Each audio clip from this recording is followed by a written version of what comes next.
You swore you wouldn't do it again, didn't you? You stared at the wall in silence. Ashamed?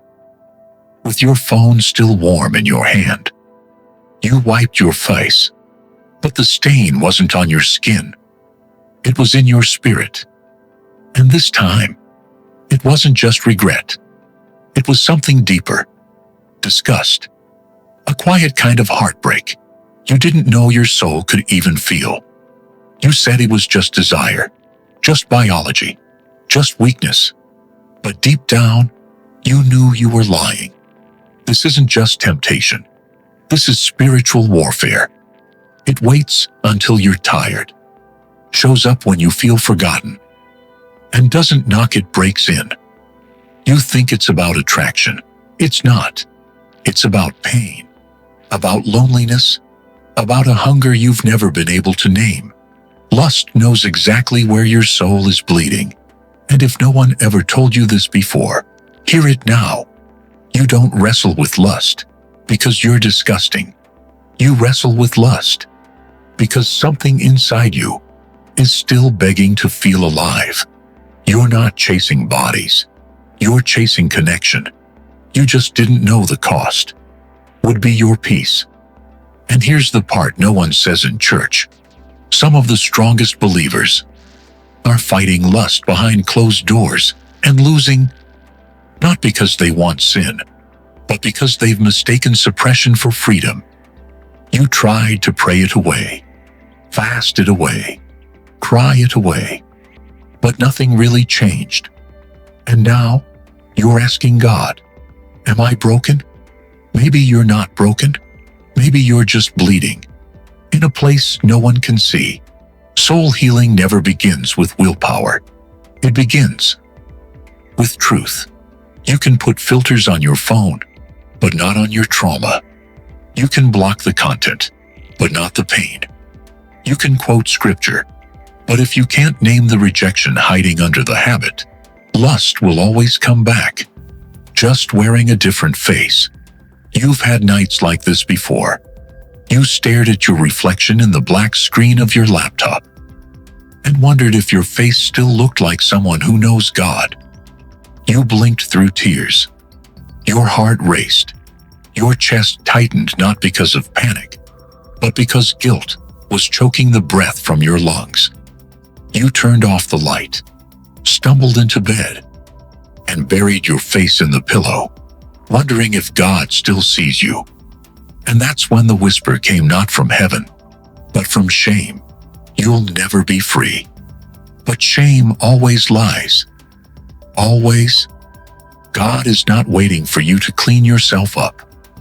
He's waiting for you to collapse. That's where the healing starts, in the wreckage, in the guilt, in that sick feeling when you know you failed again, but still cry out, Lord, I need you. That cry is holy. That cry terrifies hell. That cry tells heaven you haven't given up. And God never gives up on those who crawl back. With bloody knees and shaking hands, you don't conquer lust by acting stronger. You overcome it by falling into His arms and letting Him fight for you. That's how battles are won in spiritual warfare. When your willpower fails, His Spirit still stands.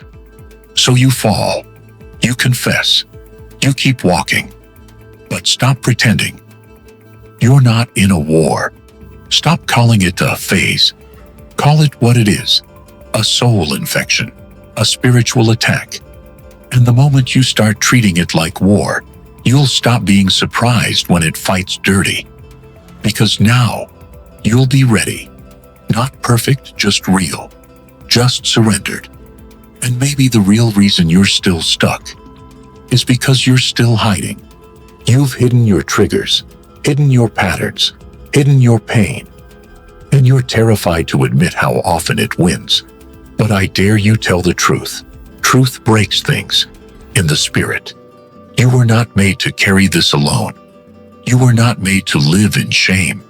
You were made to be holy. Not flawless, but whole. And maybe that begins with saying what you're afraid to say. God, I still want this. I still fantasize. I still feel addicted. I still crave the very thing I pretend to hate. When you say that everything changes, because now God has something to heal, not just your habit, but the wound beneath it. You're not weak. You're not crazy. You're just tired. You've been fighting something that started in your childhood and followed you into adulthood, and the enemy knows it. He doesn't chase people who are spiritually useless. If lust has followed you this long, it's because you are dangerous when you're clean. You're a threat to hell when you walk in purity. And that's why it won't stop. Because it fears you. But God isn't asking you to be fearless. He's asking you to surrender. That's where it breaks. On the floor, in the dark, in the middle of another relapse, when you finally cry out, God, don't leave me like this.